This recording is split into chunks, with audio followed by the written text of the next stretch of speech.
질문 있어요? 질문 있으시면 예.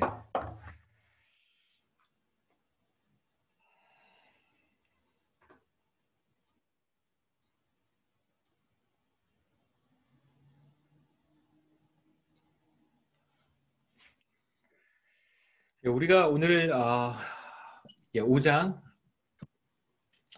5장 좀 마무리하고 compensating wage differentials입니다.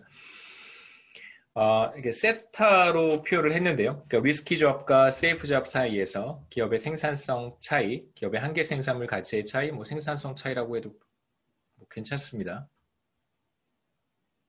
자, 이렇게 우리가 세타를 뭐라고 정의했냐면 기업의 생산성 차이 혹은 한계 생산물 차이라고 했는데 이 세타라고 하는 값이 이제 기업마다 다른 값을 가질 거예요. 상대적인 생산성 차이에 따라서 예를 들면 세이프 잡과 비교했을 때 리스키 잡에서의 생산성이 상대적으로 더 높은 기업들이 있을 테니까 그래서 그런 기업들은 이제 세타 값도 뭐 더 높다고 할 수 있겠죠. A1과 A2의 이제 차이는 P는 모든 기업한테 동일하게 적용이 될 것이고 이 값의 차이가 이제 기업마다 다르게 나타나겠죠. 리스키 잡에서의 생산성보다 세이프 잡에서의 생산성보다 리스키 잡에서의 생산성이 얼마나 더 높은가가 이제 A1-A0일 테니까. 그래서 세타가 비교적 높은 기업들과 세타가 비교적 낮은 기업들 이렇게 우리가 생각해 볼 수 있고요. 그 다음에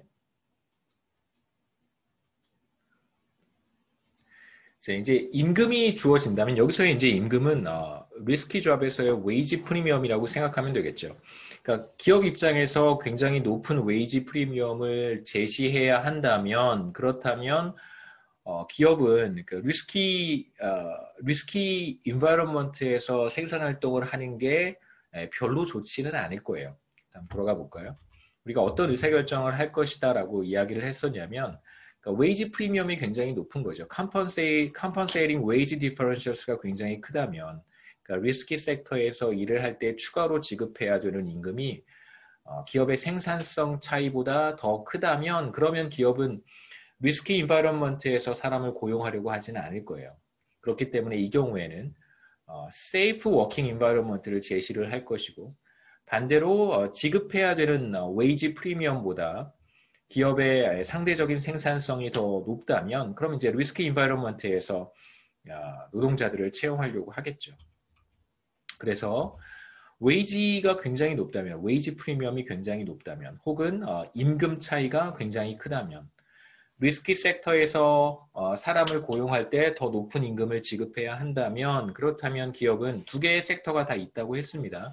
리스키 인바이런먼트에서 고용을 할 수도 있고 세이프 인바이런먼트에서 고용을 할 수도 있는데 임금 차이가 굉장히 높다면 그렇다면 어떤 기업도 리스키 인바이런먼트에서 고용을 하려고 하지 않을 거예요. 그래서 임금이 높다면 그렇다면 이제 이거보다 더 생산성이 높은 기업들만 리스키 인바이런먼트에서 생산 활동을 할 텐데 그런 기업들은 사실 존재하지 않는 거죠. 그래서 임금이 굉장히 높다면 어떤 기업도 사람을 채용하려고 하지 않을 것이다. 하이어하려고 하지 않을 것이다 라고 우리가 생각해 볼 수 있습니다. 이제 임금이 조금 하락하면 웨이지 디퍼런셜스가 조금 하락한다면 임금 프리미엄, 리스크 프리미엄이 조금 떨어지면 그러면 이제 라이언부터 고용을 시작을 하겠죠.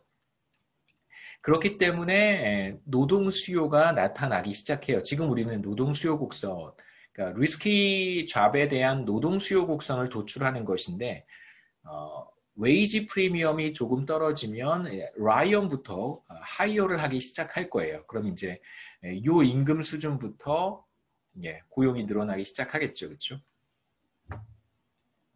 그리고 임금이 더 떨어지면 리스크 프리미엄이 더 떨어지면 이제 여기 있는 기업들은 세이프 인바이런먼트에서 사람들을 고용하려고 할 것이고 여기 있는 기업들이 모두 다 리스키 인바이런먼트에서 사람들을 고용하려고 하기 때문에 노동 수요량은 더 늘어날 거예요.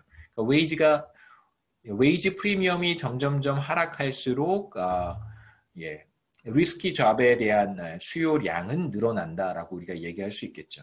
그래서 이렇게 세로 축의 값은 뭐 웨이지 프리미엄, 리스크 프리미엄이고요.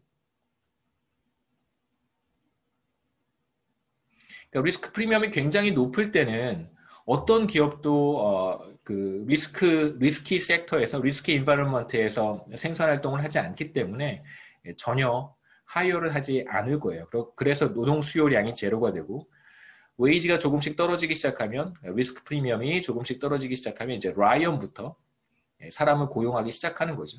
그다음에 이제 더 떨어지면 더 많은 기업들이 리스크 인바이러먼트에서 리스키 잡을 오퍼하는 경우를 우리가 생각해 볼 수 있습니다.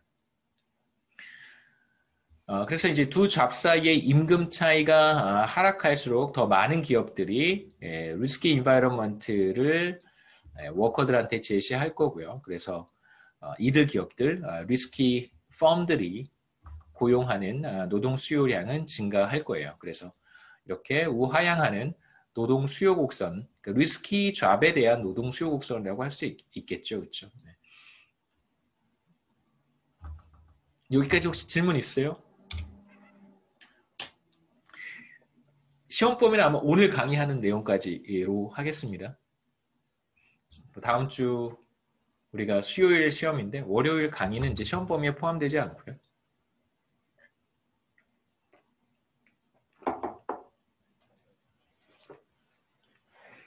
그리고 월요일 강의는 녹화로 할까요? 네, 녹화로 할게요. 네, 녹화로 해서 뭐 시험 공부하시고 그냥 나중에 언제라도 출석 확인 따로 안 할 테니까 언제라도 강의 듣기는 들어야겠죠. 주말에 그렇죠. 들으셔야죠. 그래야 그 다음 또 강의를 좀 이해하실 테니까 그렇게 하겠습니다. 이제 균형에 대한 이야기를 해야 됩니다. 리스키 잡에 대한 균형인데 우리가 앞서 지난 시간에 그 리스키 잡에서 그 위험한 일자리를 테이크하는 사람들에 대한 이야기를 했었어요. 그렇죠? 무차별 곡선 그려가면서 얼마만큼의 임금을 더 주면 이 사람이 위험한 잡을 테이크할 것인가, 그게 바로 이제 공급 곡선이 보여주는 것이고, 그다음에 지금 이제 우리가 노동 수요 곡선, 리스키 잡에 대한 수요 곡선을 도출을 했습니다. 그래서 뭐 리스키 잡에 대한 웨이지 프리미엄, 이게 바로 compensating wage differentials가 되겠죠. 제로는 아닐 거예요. 그래서 리스키 잡에 더 높은 상대적으로 더 높은 임금을 제시를 해야 됩니다. 그러니까 리스크 프리미엄이 존재하는 것이죠. 균형 임금 보상 임금 격차라고 할 수 있습니다. 너무 말이 길어서 보상 임금 격차, 임금 차이 이렇게 우리가 얘기할 수 있겠죠. 그게 바로 compensating wage differentials입니다. 균형. 그러니까 균형에서 리스키 잡은 더 높은 임금을 지급해야 된다는 걸 이제 균형을 통해서, 균형의 이론을 통해서, 수요 공급 이론을 통해서 우리가 확인해 볼 수 있고요. 그래서 어떤 사람까지 일을 하게 되냐면 그림에서는 이제 라이언까지, 얘 아니죠, 아이스베어죠. 아이스베어까지 이제 리스키 잡에서 일을 하게 됩니다. 여기 있는 모든 사람들이 리스키 잡에서 일을 하는 거예요. 여기 있는 사람들이 다. 사람들이라고 한다면 여기 뭐 기업들도 있겠죠. 여기 있는 기업들, 여기 있는 사람들이 리스키 잡을 오퍼하고 그 다음에 여기 있는 사람들은 리스키 잡을 테이크를 할 거예요. 그래서 우리는 이제 균형 보상 임금 차이, 보상 임금 격차를 이제 찾아낼 수 있고 여기에서 이제 아이스베어가 정확히 제가 그림으로 $10라고 표시를 했는데요. 아이스베어는 $10를 더 주면 이제 리스키 인바이러먼트에서 리스키 잡을 테이크하는 것과 이 $10를 받지 않고 세이프 잡에서 일하는 것이 이제 무차별해지는 경우라고 생각해 볼 수 있습니다. 그래서 W0를 받고 W0가 얼마인지는 모르겠지만 W0를 받고 안전한 일을 하는 것과 W0 플러스 $10를 받고 위험한 일을 하는 것이 이제 무차별한 경우라고 할 수 있고요. 반대로 여기 이제 올라프를 생각해 보면 이제 올라프는 $1만 더 주면 위험한 일을 테이크할 용의가 있는 그런 사람이란 말이에요. 근데 실제로 올라프 같은 경우에는 시장에서 얼마만큼의 보상 임금 차이를 받을 수 있냐면 예를 들면 $10라고 한번 해보죠. 자, 이 차이가 균형에서의 보상 임금 차이가 $10라고 한다면, 예, 그렇다면 자신의 리저베이션 프라이스는 $1란 말이에요. $1만 더 주면 위험한 잡을 테이크할 용의가 있는 사람인데 예, 결국 이 사람은 $10까지 받을 수 있으니까 이게 바로 이제 우리가 이야기했던 경쟁 균형의 중요한 성질 가운데 하나죠. 일종의 이제 워커 서플러스가 존재하는 경우라고 생각할 수 있습니다. 교과서에서는 오버 컴펀세이티드 됐다고 얘기하는데요. 이건 뭐 당연히 경쟁 균형에서 나타나는 현상이니까 크게 여러분 신경 쓰실 필요는 없습니다. 그래서 올라프는 당연히 리스키 잡을 테이크할 것이고 자신의 리저베이션 프라이스는 $1인데 실제로 그거보다 더 높은 프리미엄인 $10를 받게 됩니다. 그래서 뭐 지금까지 했던 얘기는 이제 보상 임금 격차라고 하는 것이 어떻게 결정이 되는지 동일하게 수요 공급 이론을 통해서 살펴봤고 좋은 일자리와 그렇지 못한 일자리 사이에 다른 조건이 모두 동일하다면 위험한 잡과 위험하지 않은 잡 사이에 임금 차이가 반드시 존재할 거고요. 혹은 이제 이걸 우리가 리스키하냐 리스키하지 않느냐라고 하는 측면에서만 볼 것이 아니고 현실에 조금 더 폭넓게 적용해 볼 수 있을 것 같아요. 어떤 예를 생각해 볼 수 있냐면 반복적이고 단순한 어떤 그 직업도 생각해 볼 수 있고 혹은 이제 그렇지 않은 조금 더 다이나믹하고 다양한 일을 할 수 있는 그런 잡도 있을 것이고요. 그 다음에 이제 두 번째 생각해 볼 수 있는 것은 또 적용해 보는 것이죠. 리스키하냐 리스키하지 않느냐 이런 어메니티만을 생각해 보는 것이 아니고요. 잡의 특성을 생각해 보는 거예요. 다양한 형태의 잡의 특성. 그 다음에 또 하나 생각해 볼 수 있는 건 우리가 이제 5장 처음에 시작할 때 제1기획, 이태원에 있는 제1기획, 그 다음에 거제도에 있는 삼성중공업 이렇게 비교해 봤는데 물론 이제 제1기획에서 하는 일과 삼성중공업에서 하는 일 자체가 다르기 때문에 이 둘을 비교하는 것은 넌센스입니다. 근데 만일 제1기획이 거제도에 가 있을 수도 있어요. 그렇죠? 바다를 보면서 새로운 뭔가 이렇게 광고 구상이라든가 카피라이트 이런 거 구상을 할 수도 있겠죠. 그렇다면 이태원과 거제도 두 곳에 제1기획이 있다면 어디에 제1기획이 더 높은 임금을 지급할 것인가 라고 물어본다면 아마도 여러분 대답하실 수 있겠죠. 그렇죠? 당연히 거제도에 있는 제1기획 사람들한테 더 높은 임금을 줘야 될 거예요. 왜냐하면 잘 가려고 하지 않으니까. 왜냐하면 제가 삼성 경제연구소에 이제 있을 때 삼성 경제연구소에 들어가려면요 모든 똑같아요. 직급과 상관없이 그러니까 이제 임원들은 조금 다른데 임원으로 삼성 계열사에 들어가는 경우는 좀 다른데 그렇지 않으면 모두 다 무슨 이렇게 합숙하면서 정신교육 같은 걸 정신교육 같은 걸 좀 받아야 돼요. 그래서 이렇게 저도 정신교육 같은 걸 받았는데 약간 사육받는 그런 느낌이에요. 식사 되게 맛있는 거 주는데 좀 되게 힘들어요. 2주 동안 있어야 돼요. 조금 쉽지 않은 트레이닝 기간인데 거기에서 다양한 계열사 사람들을 같이 만날 수 있습니다. 그래서 그룹도 만들어줘요. 이렇게 다양한 그때 제일 모직 사람도 만났고 지금 말씀드렸던 삼성중공업 사람도 같이 저희 그룹에 있었고 삼성전자 당연히 있고 여러 사람들 같이 이렇게 한 2주 동안 지냈던 기억이 있는데요. 이제 그런 거 당연히 서로 이야기를 하죠.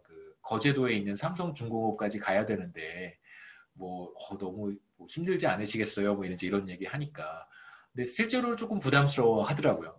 좋은 직장이긴 하지만 지역 특성상 굉장히 거제도가 그렇게 낙후된 곳은 아니지만 아무래도 젊은 사람이잖아요. 한 20대 후반, 30살도 되지 않은 사람이 거제도에 가서 생활하는 것은 조금 그렇죠. 왜냐하면 주말에 나와서 자기 이렇게 즐거운 생활을 해볼 수는 있겠지만 이제 평일에는 직장 바깥으로 너무 멀리 나가는 건 이제 본인한테도 부담스러우니까 직장 생활 하면서요. 그런 얘기들을 했던 기억이 있습니다. 여하튼 그 다음에 정신적인 스트레스라든가 육체적인 스트레스라든가 이런 것들이 굉장히 많은 직장의 경우에도 우리 이론을 적용해 보면 이런 잡에서의 웨이지가 상대적으로 더 높을 거예요. 그래서 단조로운 일을 하는 경우 임금이 조금 더 높을 수 있을까? 이건 좀 잘 모르겠어요. 그렇죠? 하지만 거제도에서 일한다면 거제도에서 일하는 사람들이 조금 더 높은 임금을 예, 받을 거라고 우리가 생각해 볼 수 있고 그 다음에 이제 육체적으로 정신적으로 굉장히 힘든 일을 하는 사람들에게 조금 더 높은 임금을 지급해야 될 거라는 걸 우리가 생각해 볼 수 있어요. Compensating Wage Differentials를 그대로 적용해 본다면. 근데 현실에서는 과연 그럴까? 대체로 그 좋은 어메니티를 갖는 좋은 잡의 특성들, 그러니까 뭐 번화한 곳에 있는 다운타운에 뭐 직장이 있다든가, 혹은 뭐 여러 가지 근무 환경이 굉장히 좋다든가, 직원들의 어떤 편의시설이라든가 혹은 휴게 공간들 여러 가지 복지 시설들이 잘 되어 있는 예를 들면 뭐 어린이집이 있다든가 회사 내 사내 어린이집이 있다든가 아니면 뭐 등등등 여러 가지 좋은 편의시설들 운동할 수 있는 짐이 갖추어져 있고 심지어는 수영장까지 있는 뭐 이런 직장도 생각해 볼 수 있잖아요. 근데 그러한 굉장히 좋은 특성들을 잡의 특성들을 가지고 있는 경우에 예. 네. 낮은 임금을 받는다. 그다음에 예, 위험한 그런 직장의 특성, 잡의 특성을 갖는 곳에서 더 높은 임금을 받는다. 이게 사실 우리가 지금 보고 있는 내용들인데요. 과연 그럴까? 조금 생각해 볼 여지는 있습니다. 그러니까 실제로 데이터를 분석해 보면 이렇게 비교하기가 너무 힘든 거예요. 그러니까 더 위험한 잡 혹은 굉장히 힘든 그런 일자리 이런 경우에 상대적으로 임금이 더 높은 것이 아니라 오히려 더 낮은 경우가 데이터에서는 더 많이 관찰됩니다. 우리가 쉽게 생각해 볼 수 있잖아요. 이런 곳에서 더 임금이 높아야 될 것 같은데 오히려 이런 곳에서 상대적으로 임금이 더 낮은 경우를 많이 관찰하게 돼요. 그래서 데이터를 보면 이런 compensating wage differentials가 제대로 된 이론인가에 대한 이제 의구심을 가질 수도 있는데요. 그건 사실 본질적으로 어떤 문제라고 볼 수 있냐면 우리가 여러 가지 다양한 가능성들, 그러니까 임금 격차라고 하는 것이 생기는 다양한 요인들이 있는데 그 요인들을 적절하게 우리가 통제하지 못했기 때문에 다른 요인들이 있겠죠. 그런 요인들을 우리가 적절하게 다 고려하지 못했기 때문에 나타나는 현상이라고 보는 것이 더 적절할 거예요.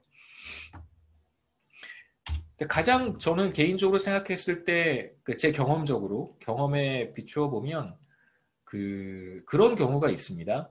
그러니까 의사들 경우에 이제 서울이라든가 수도권의 병원에서 이제 개인 병원 하시는 분들 말고요. 그러니까 대학병원이나 개인 병원 생각해 보시지 말고 이제 좀 중대형 병원들 여러분 뭐 많이 알고 계시잖아요. 대학병원이라든가 이런 데 말고 뭐 서울이나 수도권에서 대형 병원 비교적 병상을 확보하고 있는 그런 병원들이 있죠. 그렇죠? 응급실 같은 것이 있는 그런 병원들 생각해 보시죠. 응급이 같은 경우에 서울이나 수도권과 그 다음에 이제 비수도권 나눠보죠. 광역시는 조금 또 상황이 특수한 것 같아요. 비수도권 나눠보죠. 뭐 제가 이제 아는 사람들이 있어서 얘기를 들어보면 응급이 같은 경우에 서울이나 수도권 지역에서의 월급하고요. 사실 응급이가 하는 일들이 뭐 서울이나 수도권에 있는 병원이든 조금 중대형 병원이든 아니면 비수도권에 있는 병원이든 다르지 않단 말이에요. 다만 유일한 차이점이 있다면 그냥 자기가 병원이 위치한 정말 로케이션의 차이밖에 없는 거예요. 그런데 어디에서 임금이 더 높은지 아세요? 응급이 같은 경우에 여기서 페이가 더 높아요. 이거 이해가 되죠? 그러니까 지금 compensating wage differentials가 가장 잘 맞아떨어지는 곳이 제가 생각하기에 여러 곳이 있지만 뭐 여러분이 공감해 볼 수 있을 만한 이그젬플은 이거 같아요. 응급이 같은 경우 비수도권에서 급여가 훨씬 더 높습니다. 그렇지 않으면 응급이가 잘 가려고 하지 않아요. 비수도권에 있는 중대형 병원에. 그러니까 사실 뭐 사실 그렇잖아요. 그러니까 우리가 수술 같은 거 예약을 하고 진료를 받고 싶으면 서울에 있는 대형 병원에 가는 환자들도 굉장히 많습니다.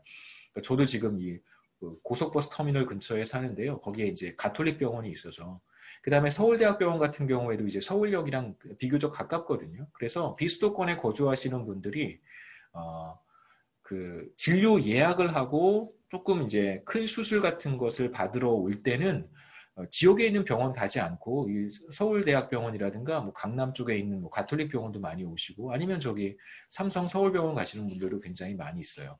그러니까 교통이 비교적 편리하니까.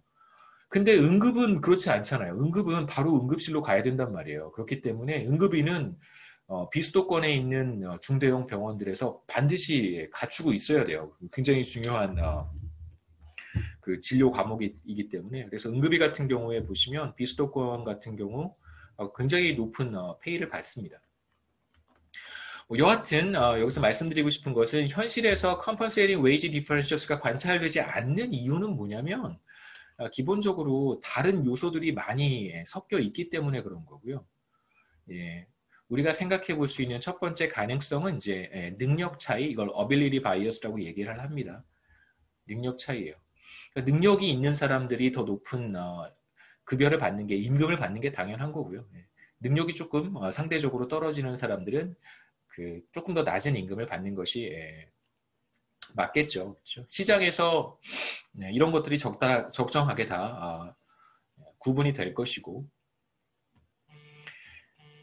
그래서 하나 또 생각해 볼 수 있는 것은 대부분 뭐 능력이 있는 사람들이 더 높은 임금을 받게 되고 이러한 사람들이 또 어떤 곳에서 일을 하게 되냐면 로케이션이 좋은 곳 그런 데서 이제 일을 할 가능성이 높겠죠.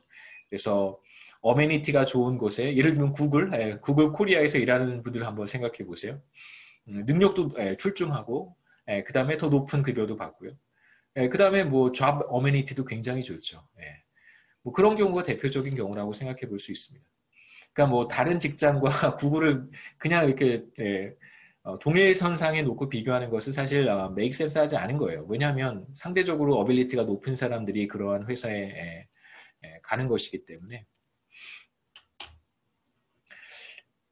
예, 이해하셨을 거라고 생각합니다. 네, 질문 있어요? 여기까지가 5장의 내용이고요.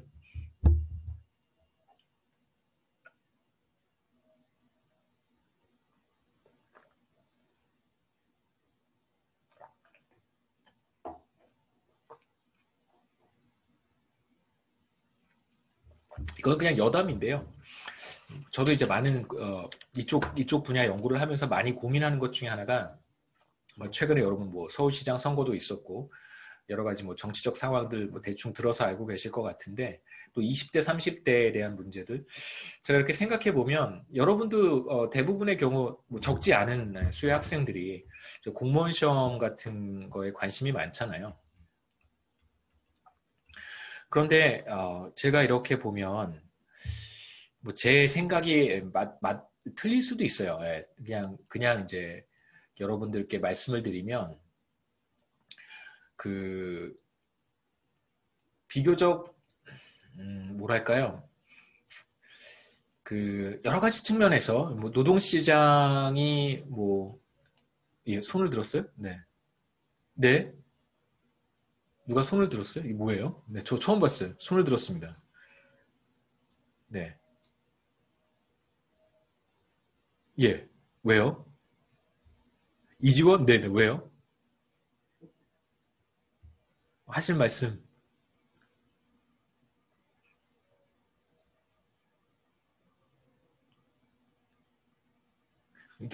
예, 왜 손을 드셨어요? 실수하신 건가요? 아니면 모르겠어요.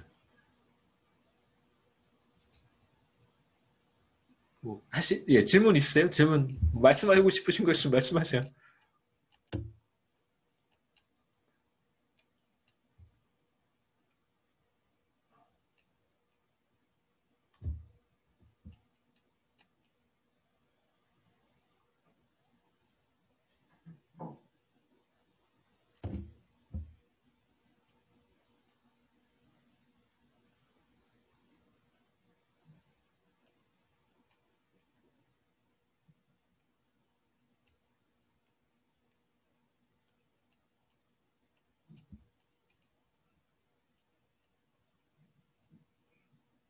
아무것도 아닌가요? 그냥 손만 든 건가요? 그, 제가 생각해 보면 노동시장 관련해서 여러 가지 그 이슈들 가운데 지금 우리가 컴퍼세이팅 웨이지 디퍼런셜스에 대한 이야기를 하고 있는데 제가 우려하는 건 이제 그런 건 좀 있어요. 그러니까 그러니까 20대, 30대 때 사실 시험을 한번 보고 공무원이 되는 경우, 그렇죠? 그러니까 사실 그게 인생을 결정하는 시험이란 말이에요. LH 사태를 보면서 제가 느꼈던 게 뭐냐면 공공기관도 마찬가지예요. 시험을 보고 어떤 조직에 들어가게 되면 사실 그 사람의 인생이 사실 보장이 되는 그런 잡들이 한국에는 많이 있습니다. 근데 그게 과연 저는 개인적으로 그런 생각을 많이 해요. 그게 과연 맞는 건가? 이런 생각을 많이 합니다. 그러니까 계속해서 뭔가 이렇게 프로그레스를 만들어내는 사람들에게 더 많은 보상을 해주는 것이 맞는 시스템이 아닐까. 공무원들도 그렇고 LH 같은 경우도 그렇고 여러분 금융공기업 다 선호하고 가고 싶어하는 직장입니다. 제 주변의 선배들 후배들도 뭐 금감원이라든가 뭐 이런 게 많이 진출해 있어요. 산업은행도 많이 가 있고 한국은행에도 있고. 근데 결국은 그 사람들이 과연 어떤 프로그레스를 만들어내고 있는지 그런 의문도 좀 들고 그런 사람들에게 계속해서 높은 급여를 지급하는 것이 정말 맞는 것인지 이런 생각들이 있습니다. 결국 공무원 시험 같은 경우에 몇 점 차이로 예 그런 생각이 좀 많이 요즘 많이 더 들어요. 예전에도 많이 했었는데 요즘에 또 더 많이 드네요. 예. 여기까지가 5장의 내용이고 자 6장 그뭐또 가끔 그러잖아요. 이제 그런 사람들 그 그럼 이제 LH에 이제 입사하신 분들이 아쉬우면 뭐 너도 들어오든가 뭐 이제 이런 표현을 쓰는 거죠, 그렇죠? 잘 모르겠습니다. 그게 정말 맞는 건지. 예, 6장에서는 인적 자본에 대한 이야기를 좀 하도록 하죠. 이지원 학생은 손을 왜 드신 건가요? 그냥 내릴까요, 제가? 상관없. 네. 하실 말씀 있으시면 언제든 하시고요. 인적 자본에 대한 이야기를 6장에서 하도록 하겠습니다. 휴먼 캐피탈, 인적 자본.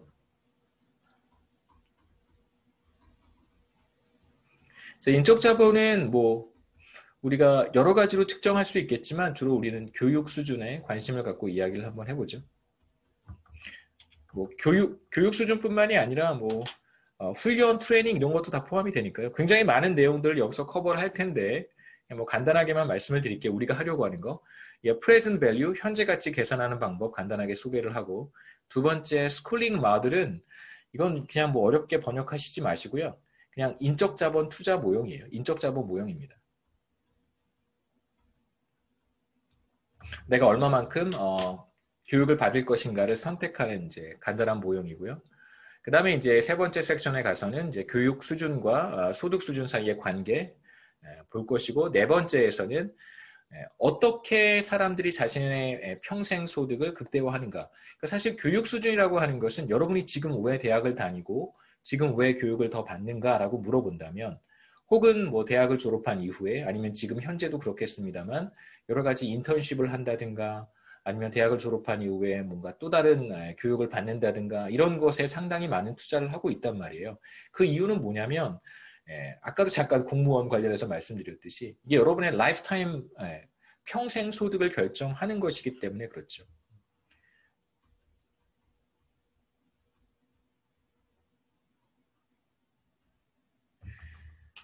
지금의 이제 의사결정들은 사실상 여러분의 평생 소득에 영향을 미칠 것이고, 지금 교육 수준을 얼마만큼 내가 선택할 것인가라고 하는 것은 바로 평생 소득을 극대화하기 위한 노력이라고 할 수 있습니다.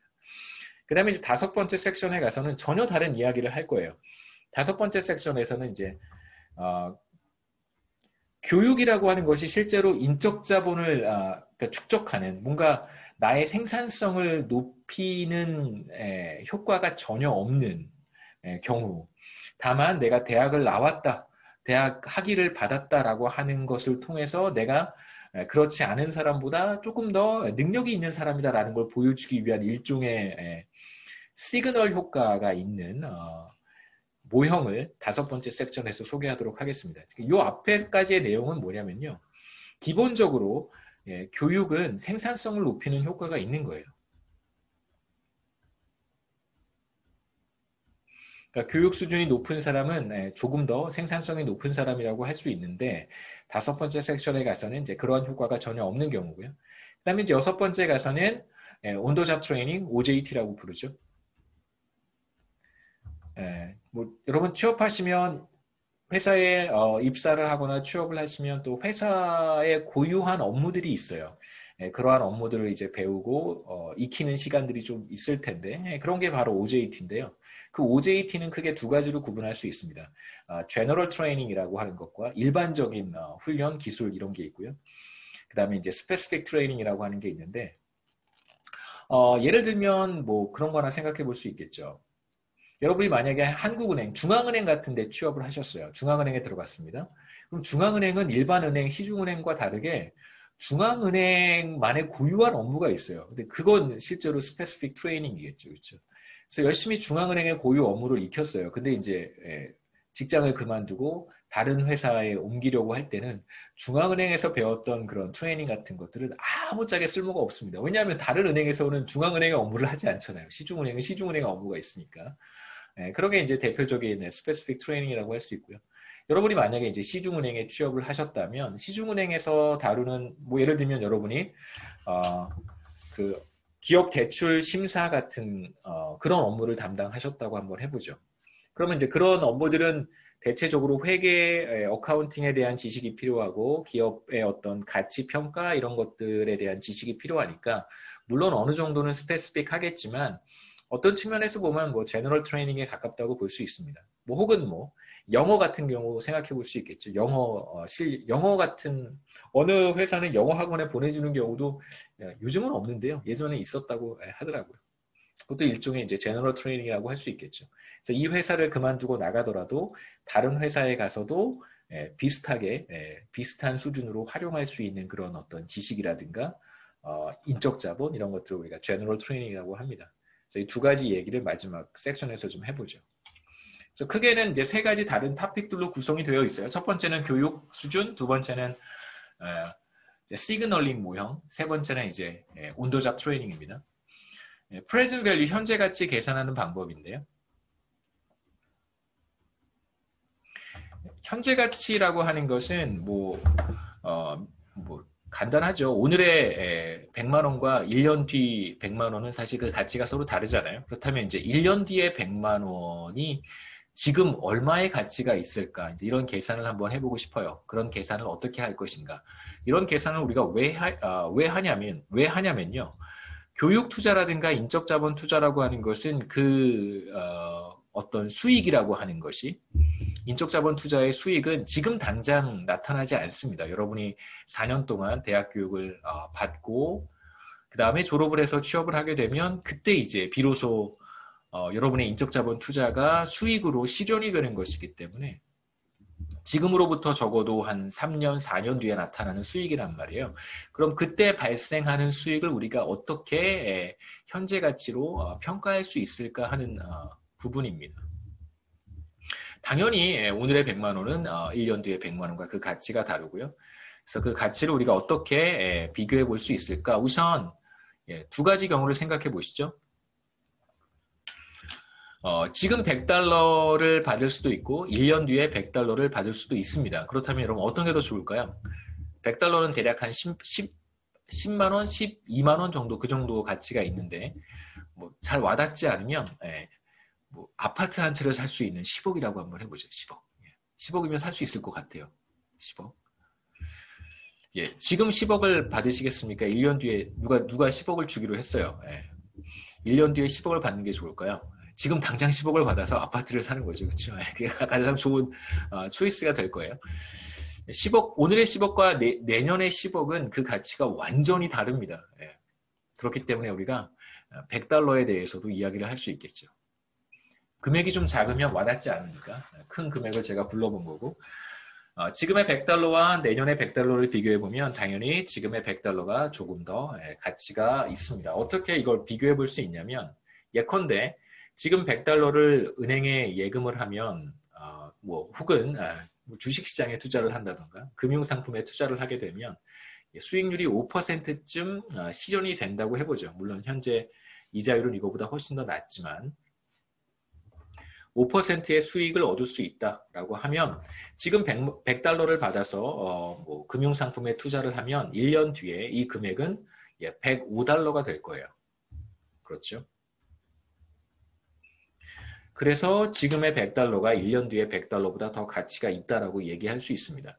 그러면 이제 거꾸로 1년 뒤에 100달러를 만들려면 지금 얼마가 있어야 될까? 시장의 이자율은 5%입니다. 정확히 계산해 보면 95.24달러가 있다면 95달러 24센트가 있다면 정확히 이자율이 5%일 때 1년 뒤에 100달러를 만들 수 있어요. 이 계산은 어떻게 한 거냐면 100달러를 1 플러스 0.05로 나누어서 계산을 한 것이 바로 95.24가 됩니다. 그래서 지금 95.24달러를 받는 것과 1년 뒤에 100달러를 받는 것은 사실상 이제 무차별해지는 것이죠. 혹은 이렇게 말할 수도 있습니다. 1년 뒤에 100달러의 현재 가치가 바로 95.24달러다. 이렇게 얘기할 수도 있겠죠. 그래서 1년 뒤 100달러의 현재 가치는 바로 95.24달러인데 이걸 계산하기 위해서 우리가 어떤 가정을 했냐면 1년 뒤, 지금부터 1년 뒤까지 적용되는 이자율이 5%라고 가정을 한 거예요. 이자율이 5%일 때 1년 뒤 100달러의 현재 가치는 95.24가 된다. 이렇게 얘기할 수 있겠죠. 이런 방식으로 현재 가치를 계산할 수 있을 거예요. 이제 조금 더 일반화 시켜보겠습니다.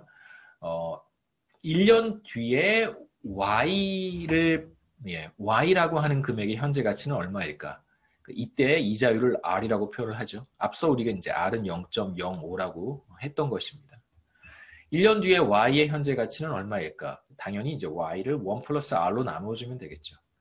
그래서 1년 뒤 Y의 현재 가치는 Y 나누기 1 플러스 R이고 이때 이제 일반적으로 현재 가치를 계산할 때 적용하는 바로 이 이자율이라고 하는 것을 우리는 할인율이라고 부릅니다. 디스카운트 레이트 혹은 레이트 오브 디스카운트라고 해요. 할인율입니다. 할인율. 그러니까 왜 할인율을 이자율이라고 부르냐면 이건 이제 사실 현재 가치를 계산할 때는 이 R을 할인율이라고 불러요. 이게 이제 현재 가치 계산할 때 우리가 사용하는 용어고 가끔 이걸 그냥 이자율이라고 부르기도 하는데 그러니까 할인율을 결정하는 요인들이 몇 가지가 있거든요. 할인율을 결정하는 요인들이 이제 여러 가지가 있는데 그 중에 이제 중요한 거 하나가 바로 이자율이겠죠. 이자율과 다른 여러 가지 등등 여러분의 시간에 대한 선호, 현재가 미래보다 더 중요한 사람이 있고요. 반대로 현재보다는 미래를 더 중요하게 생각하는 사람들도 있을 거예요. 사람마다 현재와 미래 사이의 그러니까 올해와 1년 뒤 사이의 가치가 사람마다 다르기 때문에 그러한 이제 개인의 시간에 대한 선호도 할인율에 영향을 미치게 되어 있습니다만 그런 이제 개인의 어떤 선호 차이, 시간에 따른 선호 차이 같은 것들을 우리가 다 고려하는 것은 어려우니까 객관적인 지표가 이자율이라고 할 수 있겠죠. 그래서 이제 보통 우리가 할인율과 이자율을 그냥 혼용해서 사용하는 것입니다.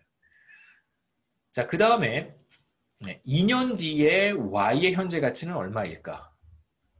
자, 그럼 이건 이제 거꾸로 생각해 보면 이렇게 생각할 수 있습니다. 저한테 지금 1 플러스 R 제곱의 Y만큼의 금액이 있어요. 죄송합니다. 급하게 생각해 보니까 틀렸어요. 그냥 뭐 생각해 보죠. 그렇죠? 예. 지금 현재 저한테 Y가 있습니다. 1년 뒤에 이 금액은 얼마가 되냐면 1 플러스 R의 Y가 되고요. 또 1년 뒤에 이 금액은 얼마가 되냐면 1 플러스 R의 Y가 돼요. 그래서 1 플러스 R의 제곱의 Y가 되겠죠. 현재의 Y는 2년 뒤에 1 플러스 R 제곱의 Y와 그 가치가 같습니다. 그 가치가 되는 것이죠. 그래서 미래의 어떤 가치를 현재로 가지고 올 때는 어떻게 계산을 하면 되냐면 1 플러스 R의 제곱으로 나누어 주면 되겠죠. 그런 이제 같은 아이디어입니다. 2년 뒤에는 바로 2년 뒤 Y의 현재 가치는 이제 1 플러스 R의 제곱을 하면 되고요. 간단한 예를 생각해 보시죠. 자, 오늘 100달러에 오늘 100달러를 가지고 있습니다. 2년 뒤에 100달러의 가치는 얼마가 되냐면 1 플러스 0.05의 제곱을 하면 되겠죠. 현재 100달러에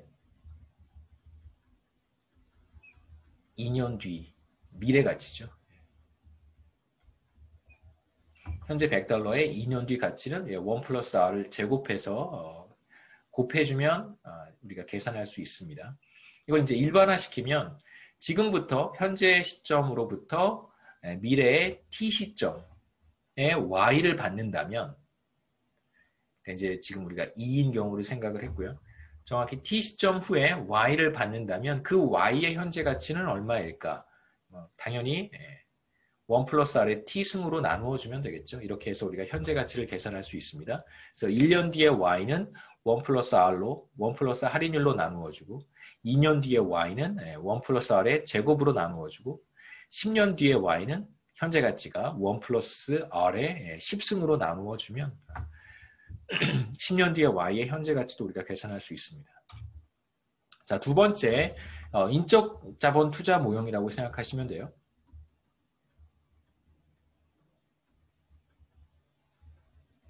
이제 스쿨링 모형이라고 우리가 보통 부르기도 하는데 인적 자본은 기본적으로 다양합니다. 우리가 얘기했던 OJT 같은 경우도 General Training, 뭐 Specific Training 이런 것들이 다 인적 자본에 해당되기 때문에 인적 자본은 비교적 더 큰 일반적인 개념인데 인적 자본을 측정할 수 있는 지표들이 그렇게 많지는 않잖아요. 사람들이 축적하고 있는 어떤 스킬, 지식, 날리지 혹은 또 뭐 트레이닝의 정도 이런 것들을 우리가 정량화하는 것이 쉽지 않아서 보통 이제 인적 자본이라고 하면 우리가 측정할 수 있는 대표적인 지표인 교육 수준을 사용을 합니다. 이 둘은 사실은 다르지만 이렇게 사용하셔도 괜찮아요. 인적 자본은 우리가 교육이라고 하는 표현을 써서 그냥 이렇게 혼용해서 사용하기도 하니까요. 여기서부터 우리가 보고 싶은 것은 왜 어떤 사람은 교육을 많이 받고 어떤 사람은 교육을 상대적으로 적게 받으려고 할까? 왜 어떤 사람은 뭐 박사학위도 있고 또 어떤 사람은 뭐 예를 들면 뭐 MBA 같은 학위도 있고 또 어떤 사람은 뭐 석사학위도 있고 어떤 사람은 뭐 학사학위도 있고 그럴까? 프로페셔널 디그리를 갖는 사람들도 있고 왜 어떤 사람은 이제 고등학교만 졸업을 하고 학업을 중단하는 경우도 있습니다. 제가 예전에 그 봉사활동을 했는데 그 중에 하나가 뭐였었냐면 야학교 교사를 한 적이 있어요. 야학교. 야학교가 뭐냐면 이거 그냥 그냥 하는 거예요.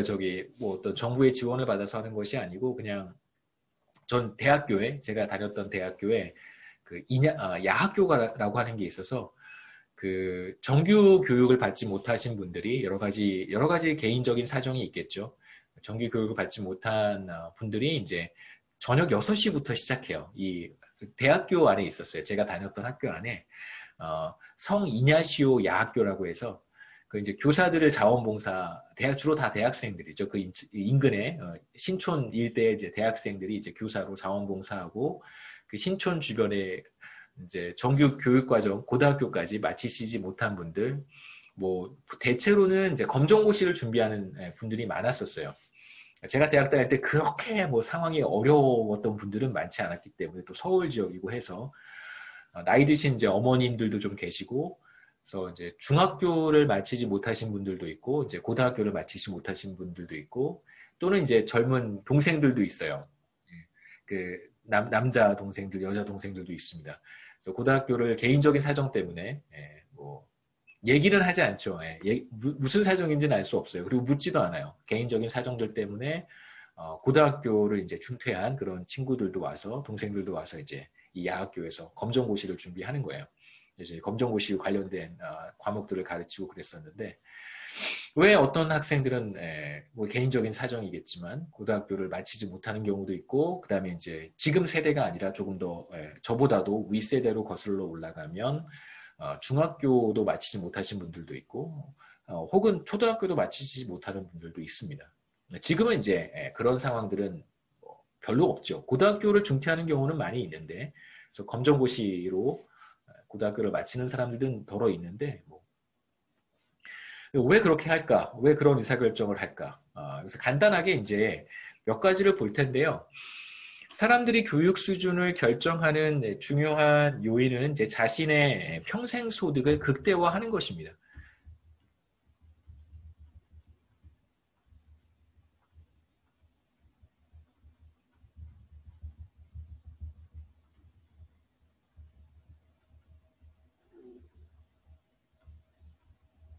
갑자기 문득 생각이 났는데 야학교에 가면 항상 그 선생님들이 있잖아요. 같이 다 대학생들인데 선생님들이 있는데 그렇게 꼭 저는 그거 되게 싫거든요.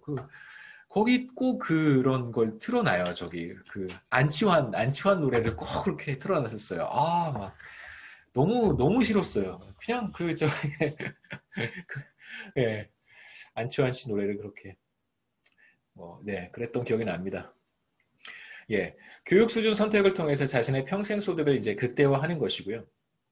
아까도 잠깐 말씀드렸지만 지금 교육을 받는 과정에서는 그 교육에 따른 수익, 리턴이 즉각적으로 실현되는 것은 아니에요. 나중에 교육 과정이 다 끝나고 나서, 대학 교육이 끝나고 나서 이제 소득 수준이 더 높은 소득 수준을 얻을 수 있기 때문에, 그리고 이제 그 소득 수준이 비교적 계속해서 지속이 되겠죠.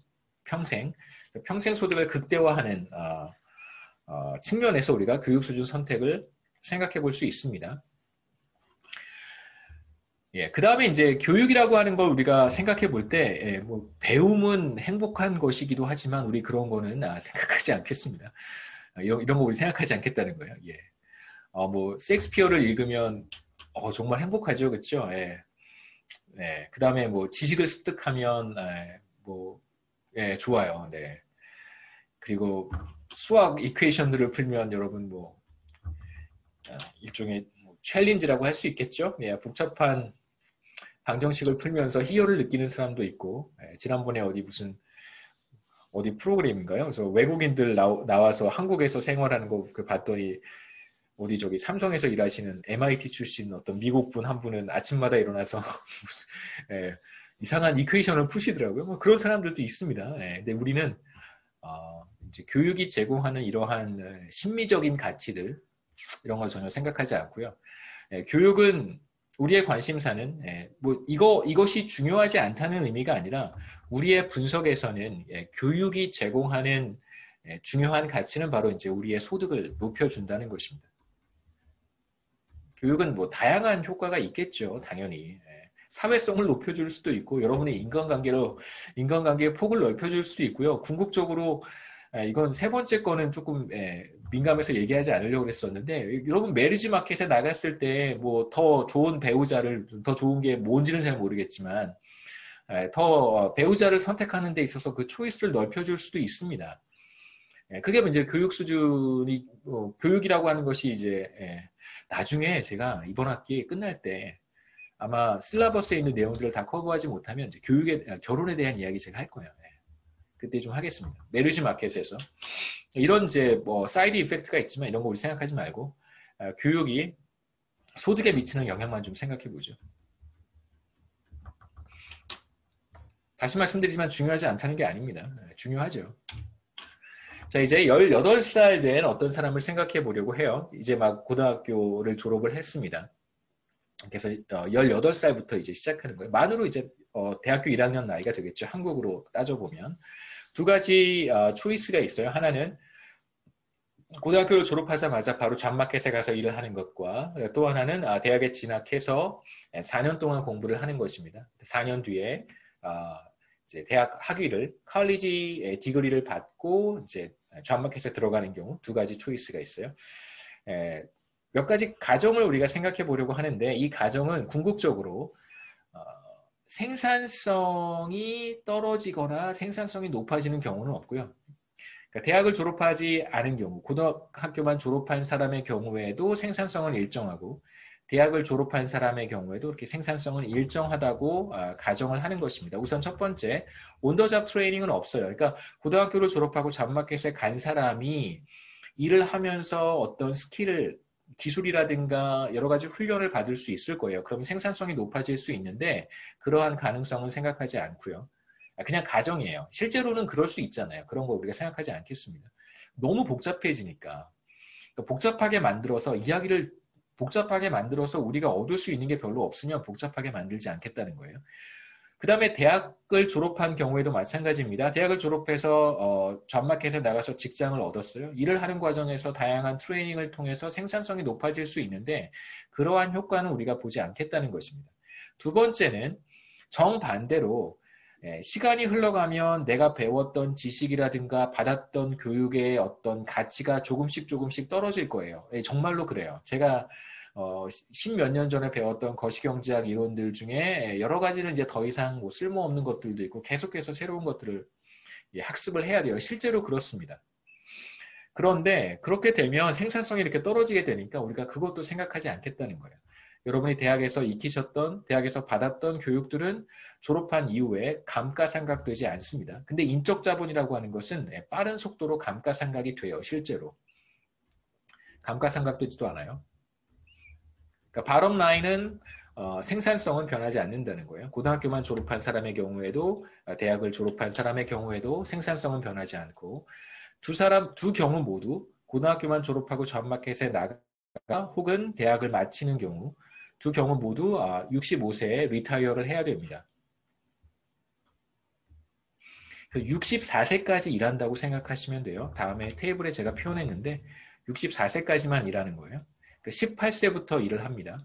이거 그냥 뭐 19세부터 일을 하고 65세에 리타이어 한다고 해도 상관없어요. 혹시 여러분 헷갈리시지 않도록 제가 기간을 명시를 한 거고요.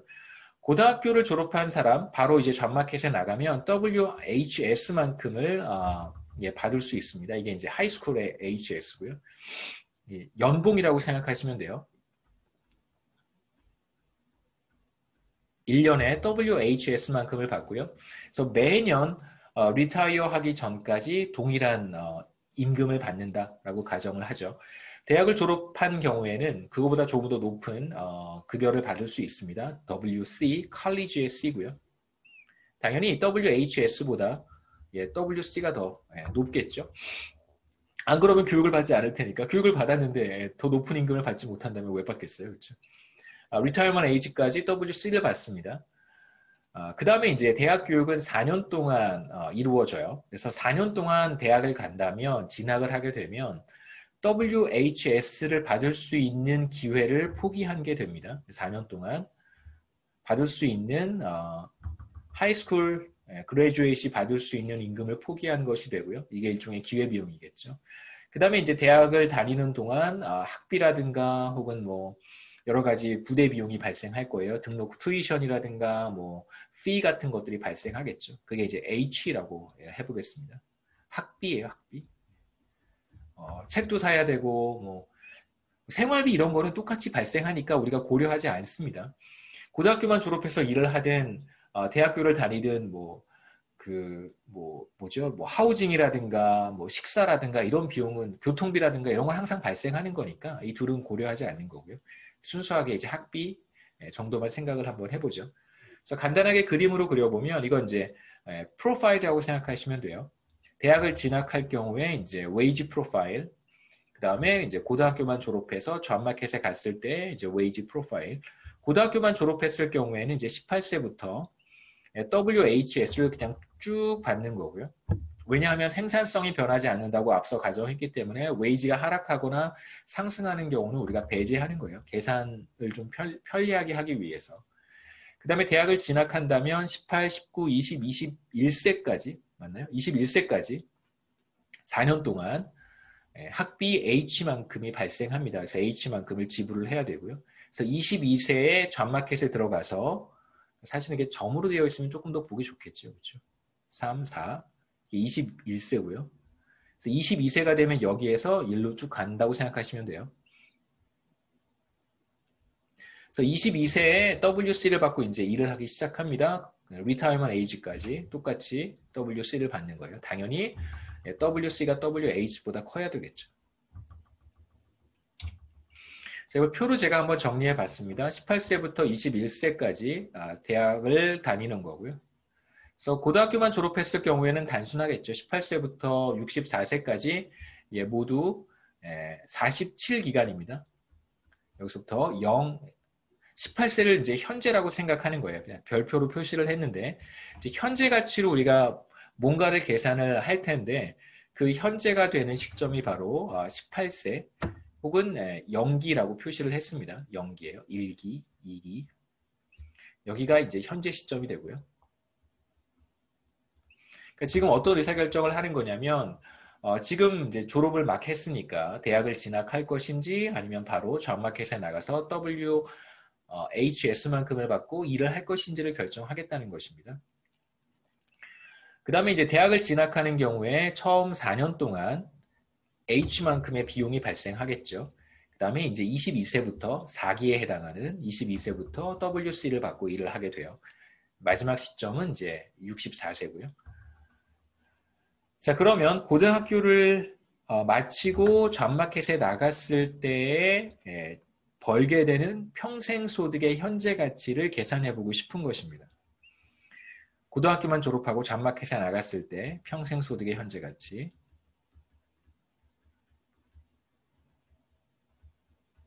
자, 우선 18세에 받게 되는 WH는 현재 시점에서 받게 되는 거니까 그냥 WHS가 되고요. 이건 디스카운트 할 필요가 없겠죠. 현재에 얻는 소득이어서.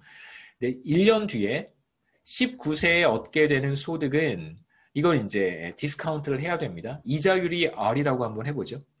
할인율은 R입니다. 그러면 이제 19세에 받게 되는 WHS는 19세에 받게 되는 WHS는 1 플러스 R로 할인을 하면 되고요. 그 다음에 20세에 받게 되는 WHS는 이건 이제 1 플러스 R의 제곱으로 디스카운트를 하면 되겠죠. 이런 식으로 쭉 계산을 해가면 마지막 시점 64세에 받게 되는 WHS는 얼마로 디스카운트를 하면 되냐면 제가 여기 헷갈리지 않도록 1, 2, 3 표시한 게 승수 잘 계산하시라고 적어 놓은 겁니다. 1 플러스 R에 46승으로 디스카운트를 하면 돼요. 이렇게 해서 다 더하면 그냥 더하면 안 되겠죠. 그렇죠? 오늘의 100만 원은 내년에 100만 원하고 다르기 때문에 단순히 그냥 WS를 쫙 다 더하면 안 됩니다.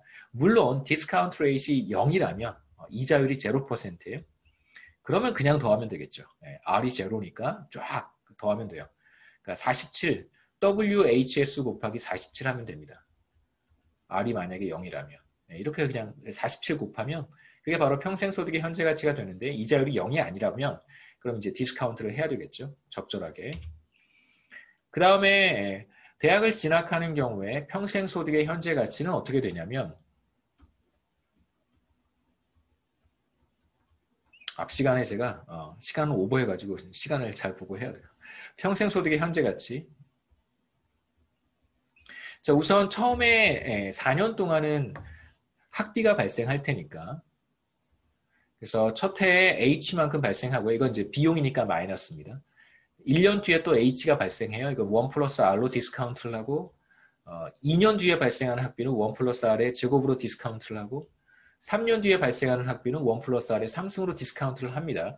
그 다음에 이제 일을 시작할 테니까 WC를 받게 되겠죠. 이건 네 번째 4년 뒤에요. 1년 뒤, 2년 뒤, 3년 뒤, 4년 뒤에 WC를 받게 되니까 더하기 1 플러스 R의 4승으로 디스카운트를 하면 되겠죠. 그래서 이제 쭉 같은 방식으로 미래에 얻게 되는 소득을 디스카운트를 해서 더하시면 됩니다. 제가 구분을 했는데요. 처음에 4년 동안 발생하는 학비겠죠. 다이렉트 코스트. 이걸 다 더해서 비용으로 우리가 생각하면 될 것이고 그 다음에 이제 네 번째 4년 뒤부터 WC에 임금을 받고 이제 일을 하니까 이게 바로 대학을 졸업한 다음에 받게 되는 소득의 현재 가치가 되겠죠. 이렇게 해서 구분해 볼 수 있습니다. 그래서 의사결정은 뭐냐면 의사결정은 기본적으로 바이너리해요. 그러니까 이거 아니면 저거예요. 두 가지 중에 하나를 선택하는 것입니다. 이걸 바이너리 디시전이라고 우리가 이야기를 하고요. 0, 1 같은 거죠. 그렇죠? 대학을 진학할 것인가 진학하지 않을 것인가. 그래서 만약에 대학을 진학했을 때 받게 되는 평생소득의 현재 가치인 PVC가 PVHS보다 더 크다면 이 사람은 대학을 진학하는 거고요. 반대로 네, 고등학교만 졸업해서 잡마켓에 나가서 평생 벌게 되는 평생 소득의 현재 가치가 대학을 진학했을 때 평생 소득의 현재 가치보다 더 크다면 이 경우에는 대학을 진학하지 않겠죠. 고등학교만 졸업하고 잡마켓에 나갈 거예요. 자, 어떤 선택을 하게 될 것인지 간단한 예를 제가 하나 소개하겠습니다. 여기에서는 기간이 지금 아까처럼 47기간, 18세부터 64세까지 우리가 생각하지 않고요. 계산을 편리하게 좀 하기 위해서 두 기간만 생각을 하려고 합니다. 그러니까 2기간 모형이라고 보통 부르고요.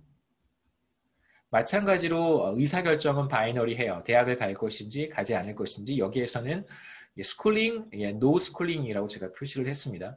그래서 1이면 스쿨링이고요. 제로면 노 스쿨링이에요. 뭐 대학을 진학하든가 하지 않든가 아니면 교육을 받던가 받지 않던가 이렇게 생각하시면 되겠죠. 교육을 받지 않고 교육을 받지 않기로 결정을 하면 첫 번째 기간, 두 번째 기간 모두 2만 달러를 받고 일을 하게 됩니다. 그래서 두 기간 모두 소득은 2만 달러고요.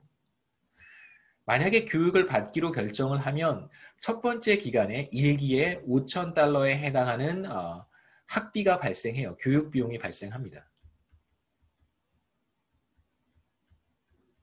그 다음에 이제 두 번째 기간이 되어서는 교육을 받았으니까 더 높은 소득을 얻게 되겠죠. 47,500달러예요. 그래서 이 둘 중에 하나를 선택을 해야 되는데 의사결정 방법은 노 스쿨링에 따른 평생 소득의 현재 가치와 스쿨링에 따른 평생 소득의 현재 가치를 계산한 다음에 둘을 비교해서 더 큰 현재 가치를 제공하는 것을 선택하면 되겠죠. 우선 교육을 받지 않을 때 학교에 가지 않을 때 노 스쿨링에 따른 평생 소득의 현재 가치를 PV0라고 쓰고요. 당연히 이자율은 R입니다. 디스카운트 레이트는 R이고요. 첫 번째 기간에 2만 달러를 받고 두 번째 기간에 2만 달러를 받는데 여기서 별표한 게 이제 현재 시점이 1기라고 하는 뜻이고요. 그래서 이제 현재에 받는 2만 달러는 디스카운트를 할 필요가 없습니다. 그게 바로 현재니까요. 다음 기에 받는 2만 달러는 이제 1 플러스 R로 디스카운트를 하면 되겠죠. 그래서 교육을 받지 않을 때 평생 소득의 현재 가치는 2만 달러 더하기 2만 달러에 1 플러스 R 나눠준 값을 더해서 구할 수 있고 두 번째, 교육을 받는 경우에는 첫 번째 기에 5천 달러만큼의 교육 비용이 발생을 합니다. 그런데 이제 두 번째 기간부터는 더 높은 임금을 받을 수 있기 때문에 마찬가지로 디스카운트를 해야 되겠죠. 1 플러스 R로. 이자율이 5%인 경우와 15%인 경우를 각각 비교해 보려고 해요. 만약에 이자율이 5%라고 한다면 그러면 교육을 받지 않을 때 평생 소득의 현재 가치는 계산해 보시면 39,000달러 정도가 되고 교육을 받을 때 평생 소득의 현재 가치는 4만 달러 정도가 됩니다. 그러니까 이자율이 낮다는 것, 디스카운트 레이트가 낮다는 것은 어떤 걸 의미하냐면 디스카운트 레이트가 낮다는 것은 그러니까 현재와 미래를 이렇게 놓고 비교했을 때 미래의 가치가, 그러니까 현재가 비교적 더 중요하다고 볼 수 있는 거예요. 이렇게 표현하면 좀 헷갈릴 수도 있을까요? 그러니까 미래를 상대적으로, 그러니까 이 둘을 비교했을 때요. 이 둘. 그러니까 15%와 5%를 비교했을 때입니다. 미래를 상대적으로, 미래 가치를 적게 디스카운트 하는 거죠. 그러니까 5%의 할인율을 갖는 사람과 15%의 할인율을 갖는 사람을 비교해보면 혹은 5%의 할인율을 갖는 사회와 15%의 할인율을 갖는 사회 이 두 사회를 비교했을 때 이 두 사회의 차이점은 뭐냐면 이 사회는 상대적으로 미래가 더 중요한 사회고요. 상대적으로요. 상대적으로. 그 다음에 이 사회는 현재가 더 중요한 사회예요.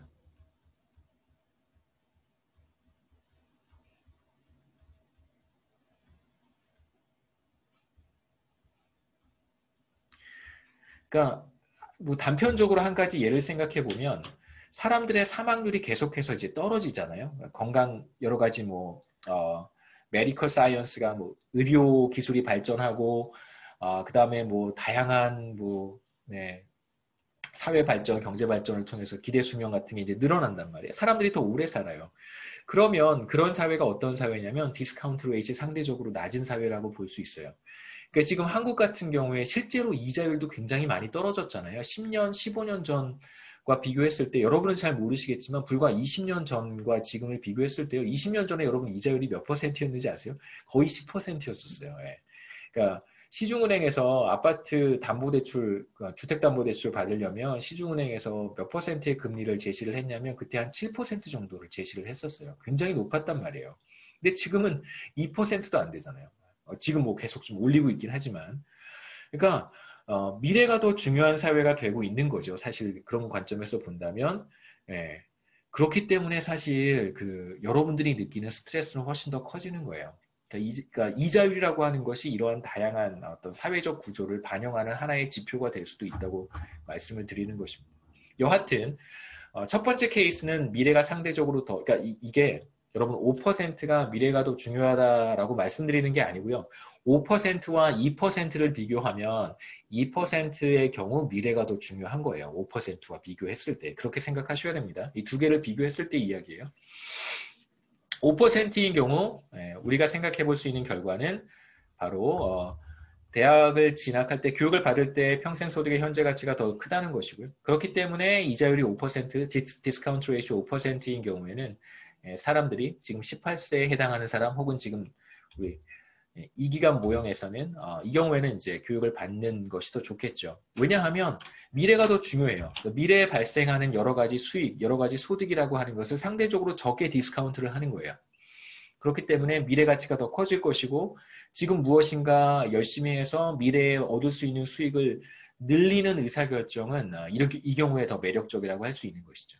두 번째 경우는 이자율이 15%입니다. 이 경우에는 미래보다 현재가 상대적으로 더 중요한 사회라고 볼 수 있어요.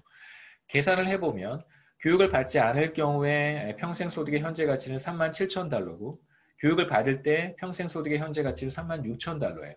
이건 이제 단순히 계산을 해보면 당연히 나오는 결과지만 뭐라고 생각해 볼 수 있냐면 이자율이 높다는 것은 미래에 얻게 되는 여러 가지 수익들을 더 많이 디스카운트하는 거예요. 왜냐하면 현재가 상대적으로 더 중요하기 때문에. 더 많이 디스카운트가 돼서 교육 투자라고 하는 것은 그 리턴이 비교적 먼 미래에 발생하는 그런 투자 행위란 말이에요. 그런데 이자율이 높다면 그러한 투자 행위로부터 얻는 수익을 상대적으로 적게 저평가하겠다는 거예요. 저평가하는 사회라고 하는 뜻입니다. 그래서 이 경우에는 대학을 진학하지 않는 것이, 교육을 받지 않는 것이 더 나은 선택이라고 할 수 있겠죠. 그렇죠? 여기서 이제 디스카운트 레이트이 중요한 역할을 수행한다는 걸 이제 제가 강조해서 앞서 말씀드렸고요. 5%일 때는 교육을 받는 것이 좋지만 디스카운트 레이트이 15%일 때는 교육을 받지 않는 것이 좋습니다. 디스카운트 레이트이 높아진다는 것은 상대적으로 미래를 덜 중요하게 현재가 상대적으로 더 중요해진다고 생각하시면 돼요. 그래서 교육 투자를 하려고 하지 않겠죠. 교육 투자를 했을 때 미래의 리턴이 발생할 텐데 그 리턴이 상대적으로 중요하지 않은 거예요. 그러니까 뭐가 더 중요한 거냐면 지금 내가 투입해야 되는 교육 비용이 상대적으로 더 중요하게 느끼는 그런 상황이 되는 것입니다. 그러니까 주택담보대출 같은 경우 제가 말씀드렸잖아요. 주택담보대출 금리가 굉장히 높다는 것은 뭐냐면 상대적으로 미래를 덜 중요하게 생각하겠다는 거예요. 그러한 사회에서는 당연히 부동산 가격이 상대적으로 더 안정될 수도 있겠죠. 물론 제가 드리는 말씀은 그렇다고 하더라도 한 15년쯤 전에 부동산 가격이 급등했던 시기가 있습니다. 그거는 이제 그 전보다 디스카운트 레이트가 더 낮았기 때문에 그렇다고 볼 수도 있어요. 그냥 여러분 이해를 돕기 위해서 말씀드리는 것이지 그렇게 직접적으로 연결시키지 않으셨으면 좋겠어요. 그래서 대부분의 이제 어떤 인적 자본 투자 행위는 그 리턴이 미래에 발생하기 때문에 디스카운트 레이트가 높다는 것은 그 수익을 더 많이 할인하겠다는 뜻이 됩니다. 그래서 높은 디스카운트 레이트를 갖는 사람은 어떤 사람들이냐면 미래에 발생한 수익보다는 현재 자신이 지불해야 될 비용을 더 크게 생각하는 사람들이겠죠. 그렇기 때문에 교육 투자를 선택하지 않게 되는 것이고요. 그럼 과연 디스카운트 레이트라고 하는 걸 결정하는 요인은 무엇인가? 첫 번째가 바로 시장 이자율이고, 두 번째는 여러 가지가 있을 수 있어요. 두 번째는 이제 개개인의 시간에 대한 선호라고 할 수 있습니다. 그러니까 미래가 더 중요한 사람이 있고 상대적으로 현재가 더 중요한 사람이 있을 수 있겠죠, 그렇죠? 젊은 사람들에게는 미래가 더 중요할 것이고, 나이가 든 사람들에게도 미래가 중요할 수 있는데, 나이 드신 분들 기분 나쁠 수 있으니까 나이가 드신 분들한테는 상대적으로 현재가 더 중요할 수도 있을 거예요. 그래서 그렇게도 생각해 볼 수 있습니다. 인구 고령화 관점에서 본다면 인구의 어떤 국가의 평균 연령이 점점 높아진다는 얘기는 우리가 이제 이걸 그대로 적용해 본다면 사실 그렇지 않을 수도 있지만 현재가 점점 더 중요해지는 사회가 될 수도 있는 것이고요. 비교적 인구가 젊어진다면 미래가 더 중요한 사회가 될 수도 있다고 볼 수 있겠죠. 그렇다고 해서 뭐 인구 고령화 이자율이 그렇게 반드시 움직여야 되는 것은 아닙니다. 이자율을 결정하는 요인도 굉장히 많기 때문에. 여기까지 하면 될 것 같고요. 다음 시간에는 스쿨링 모형, 웨이지 스쿨링 로커스에 대한 이야기부터 시작하면 되겠죠. 시험 범위는 여기까지로 하겠습니다. 중간 시험 범위는. 질문 있어요?